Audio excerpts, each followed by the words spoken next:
Hello, hi everyone, welcome to Thoughts of a Whole Brain Man.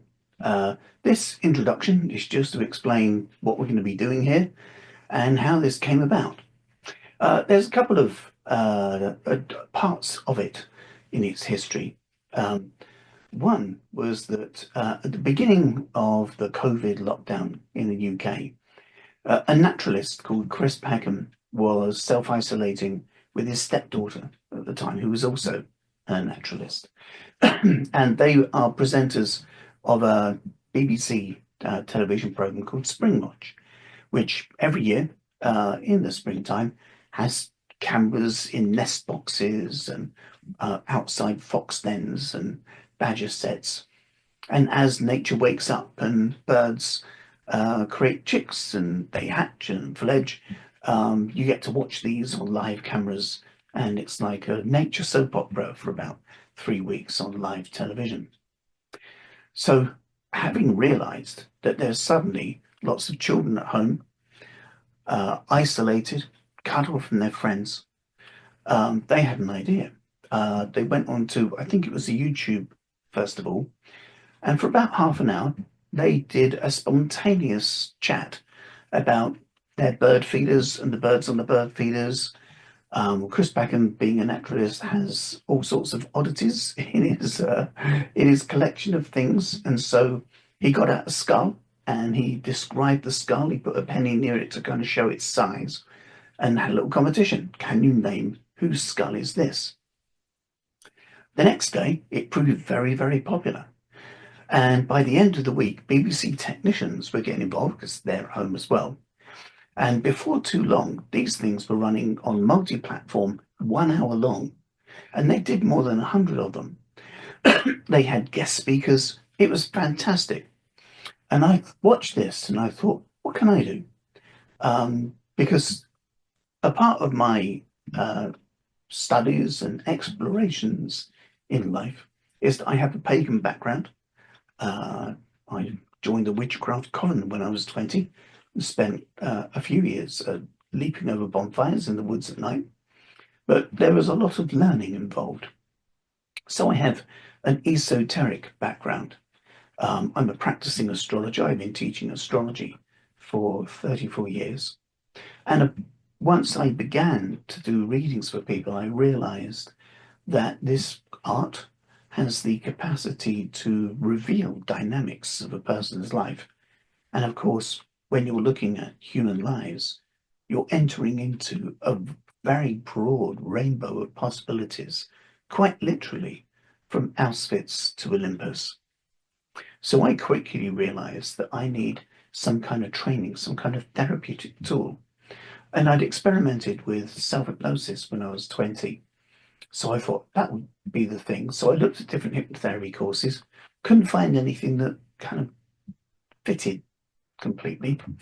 And somebody recommended I go and meet this man called Michael Harrison, who was teaching an eclectic synthesis, a blend of hypnotherapy with a field called NLP, neuro linguistic programming, and another field called psychobiology, which looks at the relationship between language and physiology. We got on really well. I trained with him. He then retired, being in his early 60s, and he gave me the copyrights to his training materials. So I've been teaching that, and since the early 90s.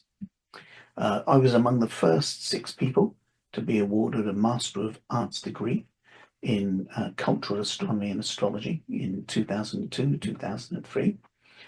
And I did another master, a Master of Science in Psychosocial Studies between 2008 and 2010. And in the academic world, there is this kind of inclination towards people are either arts or science. You're either a right brain, imaginative, creative person, or you're a calculating, evidence-based science person. There are some occasions where left and right brain come together. Playing music is one of them, right? If you talk to a drummer, they'll tell you that music is nothing more than the computation of beats divided into, eights, sixteenths, 64s, etc. Whereas if you speak to scientists, sometimes they can have a flowery way of talking about them. You know, there's a conference that takes place every few years called INSAP, the Inspiration of Astronomical Phenomena. And I was at one of these conferences in 2010, and I'd submitted my dissertation for my MSc, and I was kind of eagerly kind of anticipating and waiting for the result. Um, and while I was waiting for the result, this conference took place. And one particular tea break, all the people that I knew had gone off to various tea shops. I didn't know where they were. So I was sitting on my own, and there was this chap sitting near me that I didn't know very well. And I got a message on my phone. So I looked at this message on my phone, and it said that I'd been awarded a distinction, not just for my dissertation, but for the Master of Science degree overall. And I couldn't help but exclaim out loud, "Oh, I got a distinction for my MSc." And this chap nearby said, because he'd looked at the listing of people, when you sign up, there's a list of delegates and our kind of academic journeys thus far. And he said, "Oh," he said, "I thought you were MA." And quickly as anything, I heard myself say, "Yes, I'm a whole brain man." And I thought, hey, what a good line. And I thought, oh, Thoughts of a Whole Brain Man. That could be an album.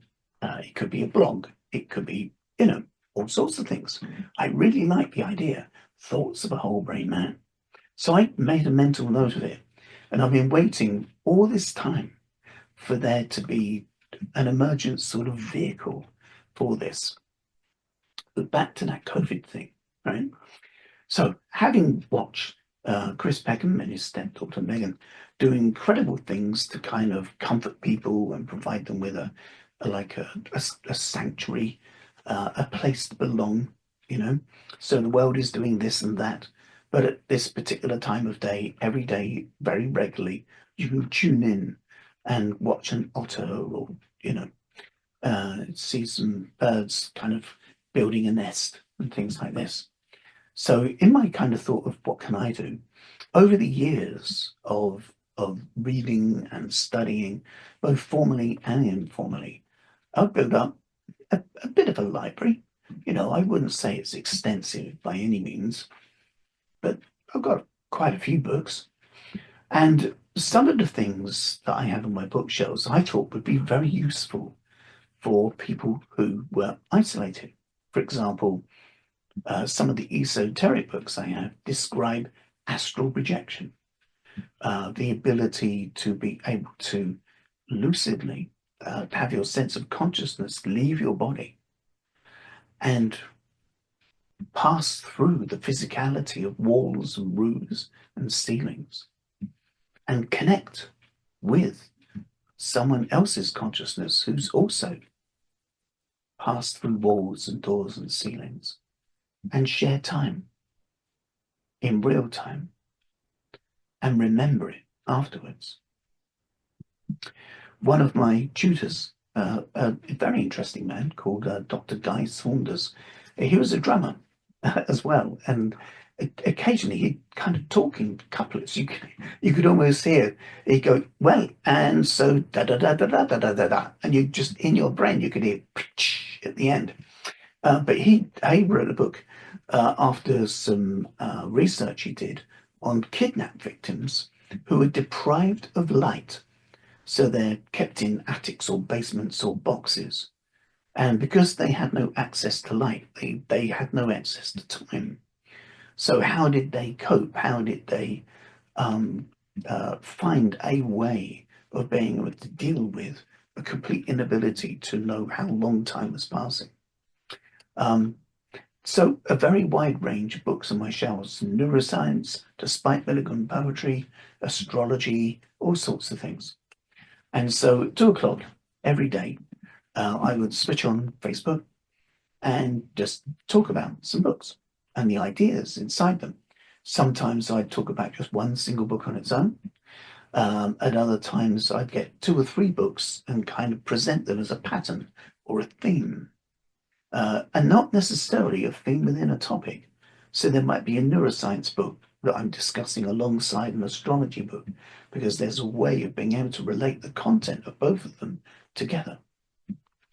And this kind of rolled on. What I did find was it became a pressure for me, because I think, what shall I be talking about tomorrow? And I'd look at the bookshelves and think, oh, I haven't talked about that and this for a while. But then I'd have to spend the whole evening kind of rereading these books to familiarize myself with them enough to be able to talk about them. So strangely, in this intensive period, I reread or reconnected with every book that I've read since I was a child, including a childhood book on Born Free. So I think it ended up that I did 100 spontaneous, unplanned lectures in 101 days. I missed one day, so I wasn't very well. And these were just stored on Facebook. And last year in August, I don't know how it happened, but some hacker did something to my Instagram that I still don't understand. And Meta just pulled the plug on all of my Facebook things. I lost everything. I had 4,900 friends. I lost contact with them. I've since found that some of them have passed on. And there was a lady that I used to kind of talk with from time to time since 2009 about her problems, and she'd kind of need to kind of vent about her family, and I'd listen to these stories. And she had cancer for the last 2 years of her life. And of course, we lost touch in August. And I did a search for her in November and found that her daughter had turned her Facebook page into a remembrance because she passed away. And I'd spent all those years being a confident, being a listening ear. And at the very end of her life, I vanished. And I felt dreadful about that, even though it was actually not my fault, nothing to do with me. But I still felt, somehow I'd let the person down. But I was talking to a friend about this towards the end of 2024. And they said, I loved those things you were doing, Book of the Day. They were great. Could you ever do them again? And I said, well, if I do, then, I wouldn't put them on YouTube. I'd record them as hard videos first, so I've got them saved, and maybe upload them to YouTube, And so here we are. So this is the first one, just to kind of welcome you and say hello, give you an idea of what's going to be happening. And you'll find that some of these will be discussions on kind of intellectual things like neuroscience, interpersonal neurobiology. You'll find some of it is about esoteric topics like astrology or tarot or crystals, ley lines. You'll find some of it's about ancient history, the astronomy of Stonehenge, Avebury, and a mixture of things, really, intersped with lots of mythology and sometimes just some ideas that just percolate in my strange brain. And I say strange because if one tries to figure out what normal is, it becomes very difficult. I have a brain that is diagnosed as autistic. So I'm neurodiverse. And that means that, as some people say, I see what others miss, but I miss what others see. And so when I approach a topic, I tend to do it in my own unique Rowanish way, rather than just kind of copy wholesale things that are said. I've got a brain that likes to explore ideas, to use the modern expression, to unpack things and try and get as close to the root or origin of an idea as possible. And so sometimes the things I say might be, within their topic, slightly controversial. For example, when I talk about astrology at some point, you'll hear me saying that there are no influences from planets. Yes, a teacher of astrology for 34 years has just said there are no influences from planets. So how does astrology work then? What is it? Good questions. And we'll be looking at some of those sorts of things as well. Yes, I'm a vegan and I haven't eaten meat since 1991. Oh, I'll discuss at some point the topic of affective neuroscience, which is the neuroscience of emotions.